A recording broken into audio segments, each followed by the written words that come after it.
Buenos días. En primer lugar, agradecer la oportunidad de participar en el primer Congreso Internacional de Antropología, Sociología y Trabajo Social, que nos convoca bajo un título tan potente como necesario: Repensando lo común, transformaciones y resistencias en un mundo globalizado.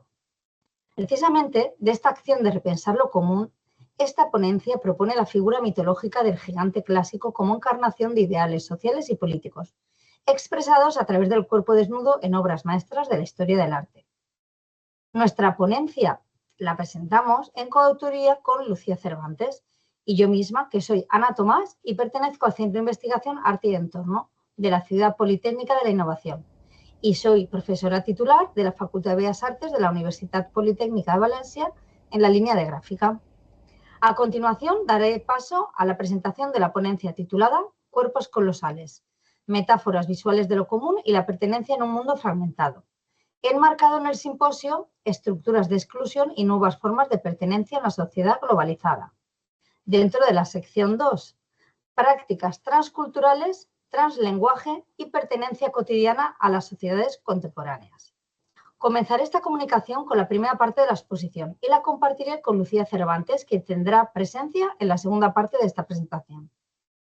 Las palabras clave que manejamos son coloso, cuerpo, poder, colectivo y gráfica. Como puntos principales vamos a intentar explicarles nuestra forma de ver este tema siguiendo este índice.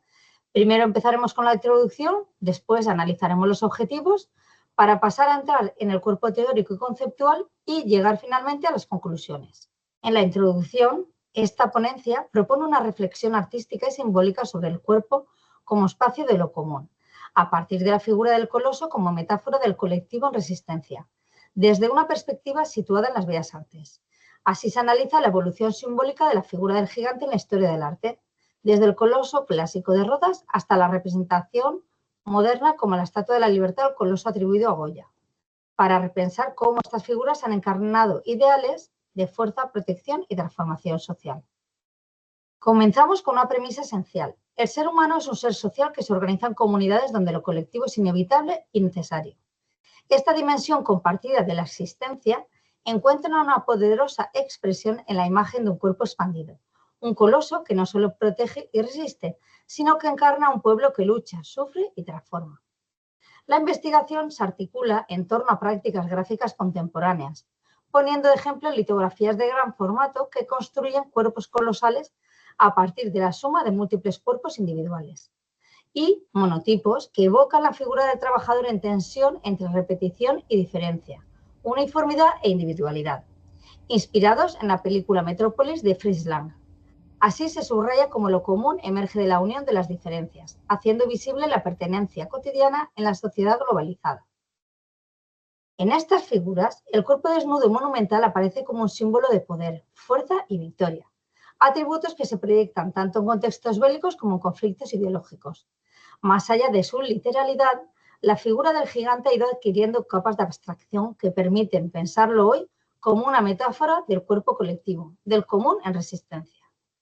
El cuerpo, en especial el cuerpo colectivo, puede entenderse como un espacio simbólico de pertenencia y de transformación. Objetivos.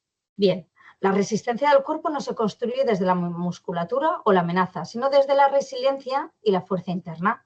Esta posición abre paso a una comprensión más diversa y compleja del cuerpo como ámbito de significación territorial, representativo y alegórica con dimensión ritual o cultural. El desnudo no es un tema del arte, sino una forma de arte, como decía Clark en 1981. Nuestro objetivo principal es explorar cómo los colosos y gigantes han sido representados en el arte como símbolos de fuerza, resistencia y transformación, y cómo estas imágenes nos ayudan a entender tensiones sociales y políticas que siguen vivas en el presente.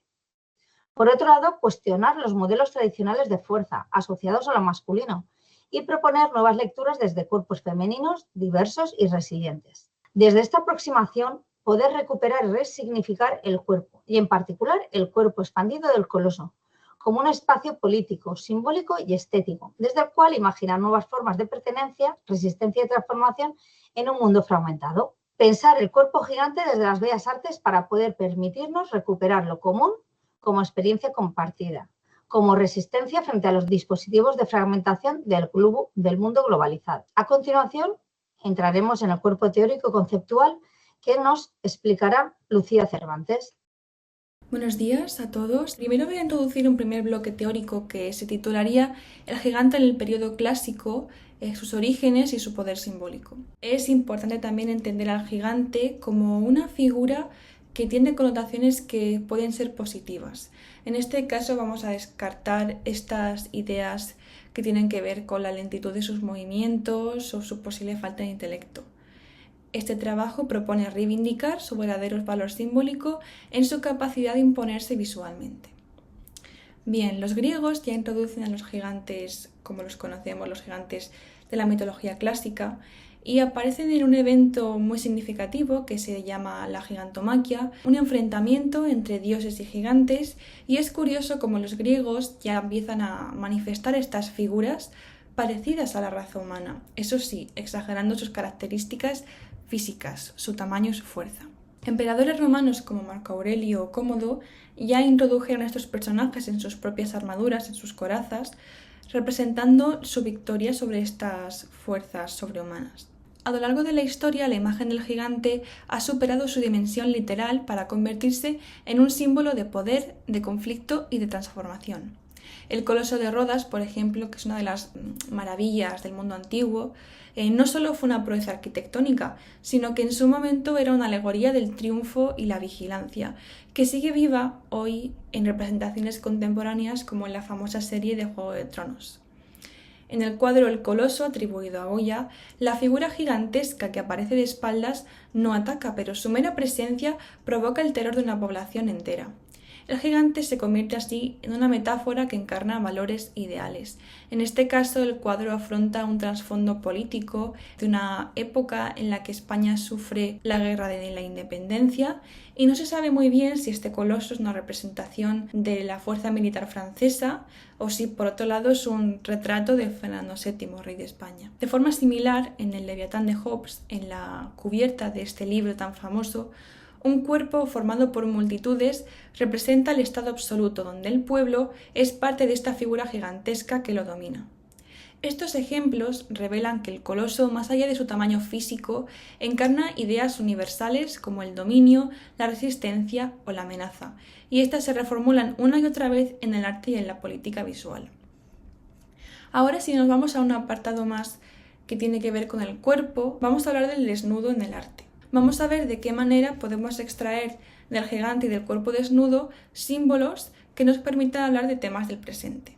Los griegos acuñan en el principio del arte arcaico el término pathos, que emerge como la fuerza visceral del dolor, una representación literal y física del sufrimiento. Los cuerpos estáticos, pausados y contemplativos se convierten en cuerpos vivos que sufren, expresándolo a través de sus carnes. Y es que para los griegos el dolor y la belleza eran casi estados opuestos. En este caso es interesante ver cómo el gigante puede relacionarse con estos sentidos que al final son emociones puramente humanas. Si nos vamos luego al Renacimiento, dando un salto en el tiempo, lo que interesa en este apartado es cómo Miguel Ángel se inspira en los cuerpos del pasado, estas estatuas blancas de mármol clásicas, pero que las ve como las ruinas, como el pasado que nos ha abandonado. De alguna manera, esta idea de recuperar el cuerpo fragmentado nos ayuda a prestar atención a los símbolos que existen detrás de nuestras partes individuales. Como por ejemplo, Gross señala desde un enfoque feminista que la cabeza simboliza el asiento del pensamiento de la subjetividad, pero también es un campo donde se inscriben las tensiones entre cuerpo, mente y cultura. En el caso de los museos capitolinos de Roma, la cabeza de más de 2 metros de alto del emperador Constantino, con la mirada elevada, inspira solemnidad, inspira confianza. Este tipo de vestigios son los que inspiraron a grandes como Miguel Ángel. Por otro lado, la fragmentación del cuerpo masculino puede implicar una cosa, pero en esta ponencia vamos a proponer también una mirada alternativa, una lectura desde los cuerpos marginados, dañados, esos gigantes caídos y abandonados. Y es que en la representación del cuerpo femenino se despliegan con mayor fuerza las tensiones sociales y políticas que atraviesan el arte.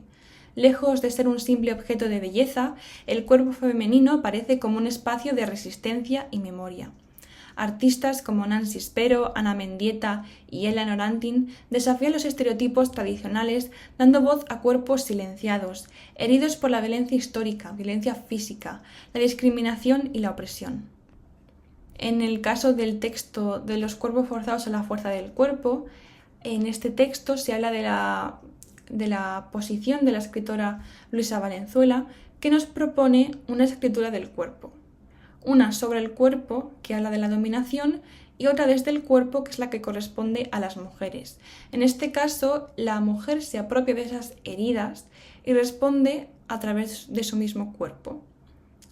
Los cuerpos funcionan en este caso como un escenario de goce, pero también de violencia y represión, colocados en situaciones extremas que el arte muchas veces ha sabido reinterpretar en forma de performance, donde llevan al límite su cuerpo. En este sentido, el cuerpo ya deja de ser un recipiente y se transforma en un territorio donde se confrontan el dolor y la fortaleza, la vulnerabilidad y el empoderamiento, reflejando tensiones sociales que permean la historia y la contemporaneidad. Así, el desnudo artístico no habla solo de la belleza o la forma de la belleza, sino que vibra con historias humanas intensas, atravesadas por el poder, el sufrimiento y la resiliencia. Y como hemos dicho, desde la perspectiva de las bellas artes vamos a presentar a algunos artistas que tienen una lectura diferente respecto al cuerpo. En este caso vamos a señalar, por ejemplo, al artista Tatjana Kellner, que utiliza el grabado y la monoimpresión para crear siluetas humanas que transmiten una fuerza crítica y contemporánea. Aunque trabaje con personajes individuales, creando estas siluetas, estas cabezas, luego las agolpa todas juntas en instalaciones como por ejemplo Reconsiderar, que presentan el cuerpo como un símbolo, una comunidad y un colectivo. Por otro lado, Kiki Smith, si hablamos del cuerpo, es especialista en representar la esencia de las personas. En este caso, el cuerpo femenino no es un símbolo erótico, sino que sus piezas abordan la vulnerabilidad y la fuerza interna que hablábamos antes, elevando al cuerpo a un símbolo mitológico y político que dialoga con la historia y la experiencia femenina. En conclusión, a lo largo de esta ponencia hemos recorrido la historia del cuerpo gigante desde los mitos clásicos, pasando por la escultura renacentista de Miguel Ángel y acabando en lecturas del arte moderno, hasta llegar a las formas gráficas más contemporáneas. Hemos visto cómo el coloso no es solo una figura mitológica o arquitectónica o reivindicativa, es también una metáfora verdaderamente poderosa, del poder que aplasta pero también de la fuerza colectiva que resiste. Es una imagen que nos permite hablar del cuerpo como espacio simbólico, un cuerpo que se puede fragmentar, pero que esto no va a implicar su pérdida de fuerza, sino que a lo mejor habla de la unión de la colectividad de los individuos para conseguir una fuerza aún mayor. Es un cuerpo que recuerda, que sufre, que lucha y que transforma. En tiempos de crisis, desigualdad y violencia, el arte tiene una función vital, que es dar forma a lo que no se puede decir con palabras, y dar cuerpo a quienes han sido invisibles o silenciados históricamente. El gigante en este sentido no es solo una escritura inmensa, es una imagen que nos invita a pensar en lo común, en lo colectivo y en esa fuerza simbólica que nace cuando los cuerpos se unen y ocupan su lugar en la historia. Quiero terminar esta presentación, esta ponencia, con la cita de Spinoza: nadie sabe lo que puede un cuerpo. Nosotros ponemos los límites a la capacidad expresiva del gigante. Ahora es nuestro turno aprovecharla. Gracias por acompañarme en este viaje entre colosos, cuerpos y resistencias.